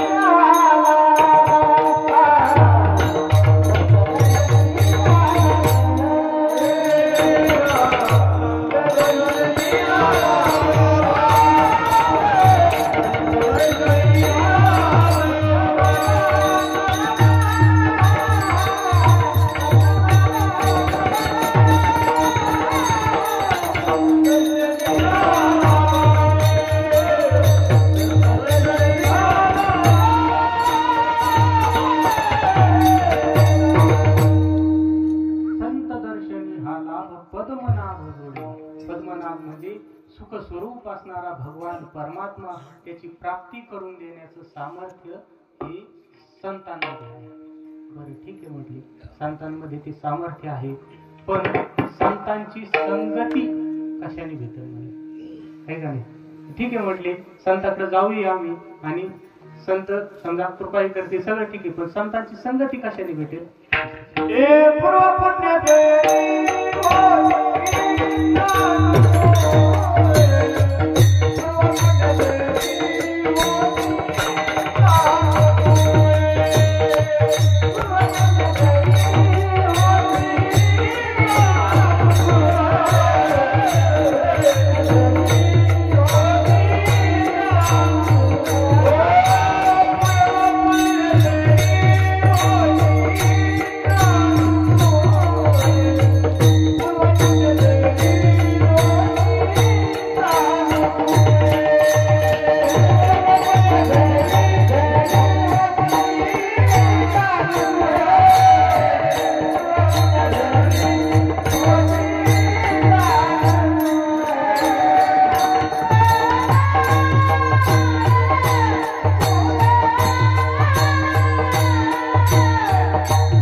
अंतरायमुळे उपजिते हे का नाही. म्हणजे तुमचं जर पूर्व पुण्य तुम्हाला अनुकूल असेल तरच तुम्हाला या संतांचा तुमचा अंतराय होणार नाही, म्हणजे तुमच्यामध्ये अंतर निर्माण होणार नाही असं तुकोबाराय म्हणतात है का नाही. परंतु आता काय जर या हा पण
मी मगाशी बोललो पहा, आपली वाडी खरंच भाग्यवादी आहे का नाही. एक सामान्य महिला आहे पास आहे का नाही, ती नानी म्हणजे म्हणजे उत्साह आहे, त्या उत्साहामध्ये आपला काहीतरी वाटा असावा. एक सामान्य शेतात काम करतात महाराज आहे का नाही, त्यांना एवढं म्हणजे ह्या गरोडाचे पैसे साचवायला कमीत कमी 1 महिना काम करावं लागलं आहे का नाही. 1 महिना दुसऱ्याचे तिथे काम करावं लागलं असतं. आणि आपण जर पाहत आपल्या वाडीमध्ये घर सगळे 35 घर येतात. आता तुम्ही सांगा मला, नानीने 1 महिन्याचा पगार दिला का नाही. नानी तुम्ही 1 महिन्याचा पगार दिला ना, जर प्रत्येक माणसाने ना आपल्या गावात जेवढी म्हणजे घर आहेत वाडीमध्ये, त्या प्रत्येकाने जर इमानदारीने बरं का, इमानदारीने प्रत्येकाने 1 महिन्याची जर हे दिले ना, काय आपली इन्कम काय आहे शेतीचा सरासरी काढून 1 महिन्याची इन्कम आहे ना, ही जर दिली तर एकाच दिवसात मंदिर होईल. एकाच दिवसात होईल. कारण मला तर वाटतंय वाडीमध्ये दर महिन्याला कमीत कमी 20 ते 25 लाखाची उलाढाल होती का नाही होत. होती का नाही. मला अंदाजे बांधला मी एवढी उलाढाल नक्कीच होत असणार आहे का नाही.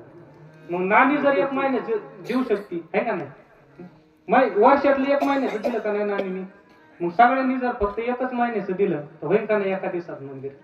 इमानदारीने द्यायचं फक्त प्रत्येकाने 1 महिन्याचं वेतन काय सरासरी काढायची वर्षाची, आपल्याला वर्षाचं उत्पन्न किती आहे आणि त्यात 1 महिन्याचं किती येते तेवढं फक्त इमानदारीने जर प्रत्येकाने दिलं ना, एका दिवसात मंदिर होईल आहे का नाही. असं मला काही जास्त तुम्हाला सांगायचं नाही, कारण माझ्याकडे 1 रुपया पण नाही.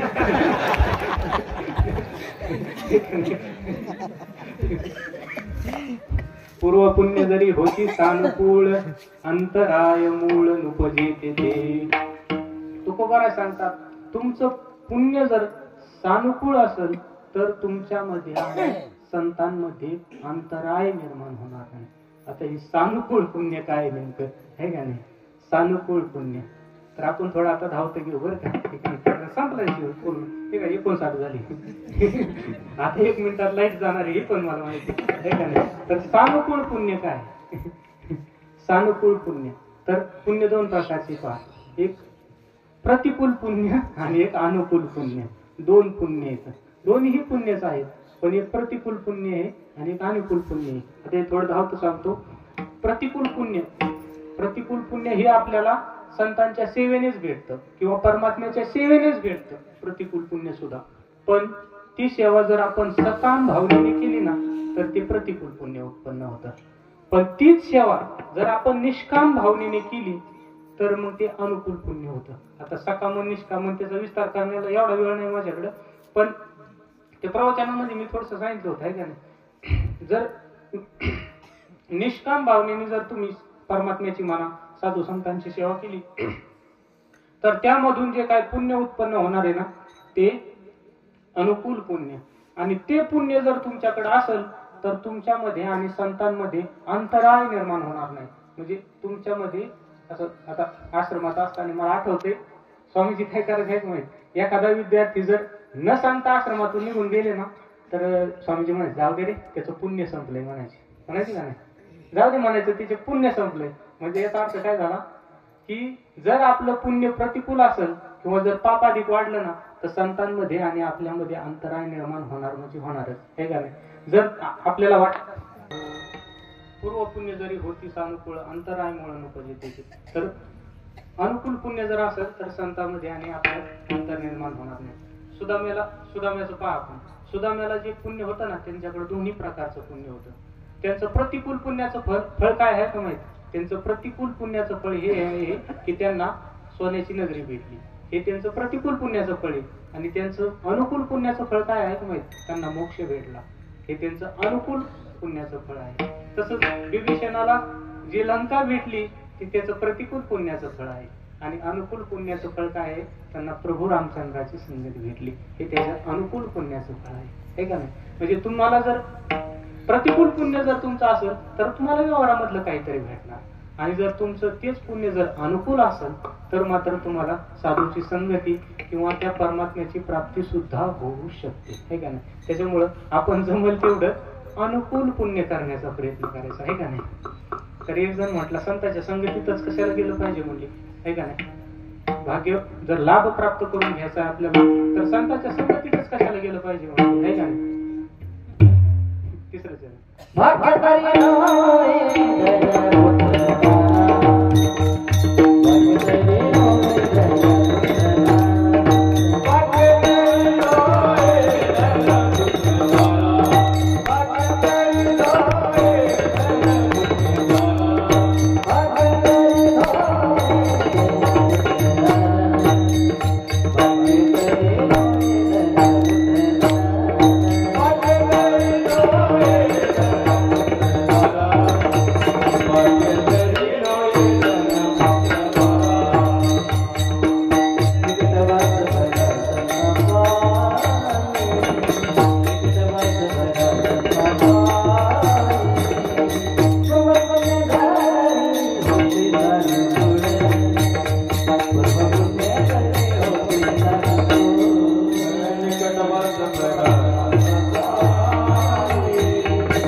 आणि संतांच्या संगतीमध्ये कशाला जायला पाहिजे.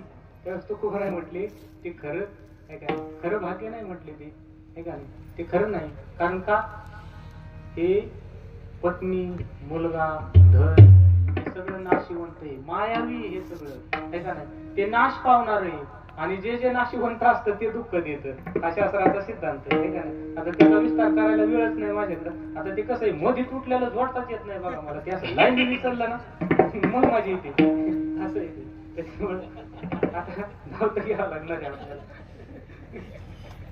लाईनीने चालला ना असं शेजारी एक एक एक एका एका पदाच महाराज हे झालं पाहिजे, चिंतन झालं पाहिजे, तेव्हा ते अभंग असा आनंद येतो हे का नाही. असो हे का नाही. भाग्य तरी नव्हे धनपुत्र दारा निकट वास बरा सरला पाहिजे. मला वाटतं ह्या चरणाचं चिंतन बाबांनी काल खूप केलेलं आहे का नाही. कालच्या कीर्तनकारांनी या चरणाचं चिंतन खूप केलेलं आहे. त्याच्यामुळे याचं काय आपल्याला जास्त चिंतन करण्याची गरज नाही. हे धन पुत्र किंवा दारा हे वास्तव भाग्य नाही, तर आपल्याला संतांची संगती प्राप्त होणं हेच खरं भाग्य आहे का नाही. तर मग तुकोबाराय काय म्हणतात, ती संतांची संगती हीच आपलं म्हणजे आपली मिराशी मानून संतांना शरण गेलं पाहिजे.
बळे संतापाशी द्यावाची. तुकोबराय म्हणतात हेची मिराशी करावी. मिराशी या शब्दाचा अर्थ वतनदारी किंवा चाकरी असा केलेला आहे बरं.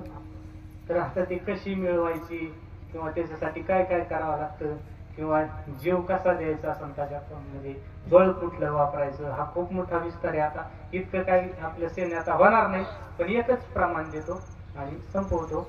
तनु म्हणू जीवे चरणाशी लागावे आणि अगर्वता करावे दास्य कर. संतांजवळ जर जायचं ना तर तनु म्हणू जीवे चरणाशी लागावी आणि अगर्वता करावी हे सगळ्यात महत्वाचं आहे का नाही. अगर्वता जर तुम्ही तिथे गेले तर तुम्हाला सगळं काही प्राप्त होणार आहे का नाही. आता काय जास्त त्याचा विस्तार करत नाही मी. असो झालेली सेवा जी काय आहे तोडकी मोडकी सेवा आहे का नाही की मी खूप भाग्यवान पहा आहे का नाही. पहिल्यापासूनच भाग्यवानी काय भानगडे काय माहिती माझा अधिकार नाही तेवढा आणि एवढा मी पुण्यवान पण नाही पण भाग्यवानच होते. काय झाले काय माहिती कारण परमार्थामध्ये पण आहे ना मला म्हणजे सगळे अनुकूलता घरूनही अनुकूलता. तिकडे गेलो तिकडेही संगत सगळी चांगली चिंचित भेटली. तिथं म्हणजे संस्थेत राहिलो राऊत बाबांच्या संगतीत राहिलो. तिथून गेलो जुन्या संस्थेत राहिलो मारुती बाबाच्या संगतीत राहिलो. तिथून गेलो माऊलीच्या रूमवर गेलो मोठ्या माऊलींच्या संगतीत राहिलो. म्हणजे मला आणि आताही राहतोय खूप मोठे महात्मे. आता काल ज्यांचं कीर्तन झालं ना ती म्हणजे इतके मोठे महात्मे आहेत की त्यांचे समोर मी चिलटा इतकीच माझी योग घेत आहे. इतके मोठे महात्मे आणि त्यांच्या संगतीत मला राहण्याचा योग आला हे का नाही. किती भाग्यवान आहे मी. आणि बघा आता काल एवढे मोठे कीर्तन कराल तरी त्यांच्यापेक्षा माझ्या कीर्तनाला जास्त लोक आले. म्हणजे माझ्या गावातले लोकही माझ्यावर प्रेम करतात. किती भाग्यवान आहे मी. असं कुठं पाहायला भेटत नाही बरं का. गावातल्या लोकांचं आणि गावातल्या महाराजाचं कधीच जमत नाही. बऱ्याच ठिकाणी पाहिलं कधी का नाही गोष्ट कधीच जमत नाही. पण माझं मी भाग्यवान आहे पहा. माझ्या कीर्तनाला पहा किती गर्दी. काल म्हणजे आज जमायला नव्हतं याच्यातलं हे का म्हणजे भाग्यवान आहे मी पहा. आणि अजून एक भाग्य सांगू का हे पहा हे आता यांचं पहिल्या दिवशी कीर्तन झालं पण हे खास माझं कीर्तन ऐकायला आले. गुरुवारी अशोक महाराज म्हणजे आहे का नाही भाग्यवान. खास माझं कीर्तन ऐकण्यासाठी ते एवढ्या लांब आले. ते स्वतः कीर्तन करे आहे का नाही. पण माझ्यासारख्या म्हणजे लहान माणसाचं कीर्तन ऐकायला तेवढ्या लांबून आले. बरं मी समजा मला परमार्थामध्ये येण्याची प्रेरणा प्रथम प्रेरणा ज्यांच्यापासून भेटली ते गुरुवर्य क्षीरसागर महाराज आहे का नाही. त्यांच्याकडे पाहून मी परमार्थामध्ये आलेलो. ते काय व्हायचं आहेत माहित मी असा लहान होतो आणि लहान असताना ना आमचे वडील ज्ञानेश्वरी वाचायची आणि ते कधी मध्ये यायचे 8-15 दिवसाला आहे का आपल्या वाडीत यायचे. मग ते येताना काय करायचे 5 मिनिटं का होईना आमच्या घरी थांबायचे. त्यांचा नित्यनेमच होता. ते घरी थांबायचे आणि वडिलांना विचारायचे तुम्ही आज काय वाचलं हे विचारायचे. आणि वडील मग सांगायचे जेवढं येईल तेवढं सांगायचे. राहिलेलं ते त्यांना सांगायचे. मग आम्ही काय करायचं दारात नाही तर कुठं तरी आजूबाजूला नुसतं आपलं असं कान देऊन ऐकायचं. कान पाड्या कुत्र्यावर नेमकं काय चाललंय हे का असं ऐकायचं. आणि ती गुढी लागायची. कळत नव्हतं काही पण गुढी लागायची हे का नाही. गुढी लागायची काहीतरी सांगते ते आणि हे त्यांना काहीतरी सांगते ते यांना काहीतरी सांगते आणि चांगलं सांगते एवढं कळायचं हे का नाही. पण त्याची गुढी लागायची. मग मी आळंदीला गेलो. सुरुवातीला मृदंग शिकायला म्हणून मी आळंदीला गेलेलो आहे. पण महाराजांनी मला सांगितलं म्हटले तिथे एक वारकरी शिक्षण संस्था नावाची संस्था आहे म्हटले तिथं कधी मध्ये जात जा म्हटली. मला जा सुद्धा म्हटले नाही बरं ते कधी मध्ये जात जा म्हटले तिथं. आणि मी गेलो महाराज गेलो सहज गेलो जुन्या संस्थेमध्ये गेलो की तिथे एक महात्मा भेटला मला. तिने गेले मला मराठी व्याकरणाचं पुस्तक दिलं. म्हटले हे पहा हे पुस्तक आहे आणि हे एवढं पाठ करा म्हटले. आणि कार्तिकी झाली की प्रवेश सुरू असतात म्हणे. याच्यात जर तुम्हाला व्यवस्थित मार्क पडले तर तुम्हाला संस्थेत प्रवेश भेटेल. तेव्हा काही कळत नव्हतं, हरिपाठ मी पाठ नव्हता माझा, आळंदीला गेलो त्यावेळेस. पण गेलो आणि तिथं गेल्याच्या नंतर ते पुस्तक मी कंठ केलं म्हणजे कळत नव्हतं त्यातलं काय, पण नुसतंच पाठ करून टाकलं. एका खाजगी संस्थेत राहत होतो, भाकरी भेटायची जागेवर खायला, पाठांतर करायचं.